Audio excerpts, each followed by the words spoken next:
নির্বাচনের পরেও চাঁদাবাজ সন্ত্রাসীরা প্রতিষ্ঠিত হলে দেশে উন্নয়ন কঠিন হবে বলে সতর্ক করেছেন দুদক চেয়ারম্যান আব্দুল মোমেন। আন্তর্জাতিক দুর্নীতি বিরোধী দিবস উপলক্ষে আলোচনা সভায় কথা বলেন তিনি।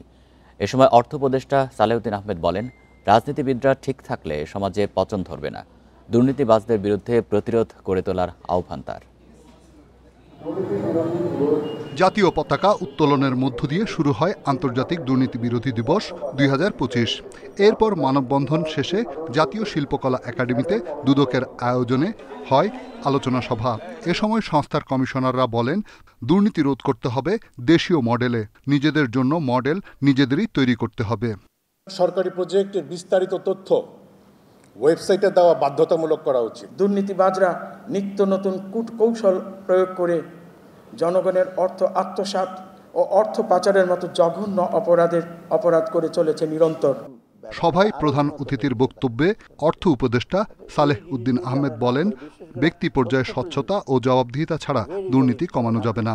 এজন্য সামাজিক আন্দোলন জরুরি। যে দুর্নীতিগ্রস্ত তার যেন শাস্তি হয় বা তাকে যেন আমরা সামাজিক দিক থেকে আমরা সামাজিকভাবে তাদেরকে আমরা হেয় প্রতিপন্ন করি বা তাদের থেকে নিষেধ করি। দুদক চেয়ারম্যানের বক্তব্যে উঠে আসে নির্বাচন প্রসঙ্গ।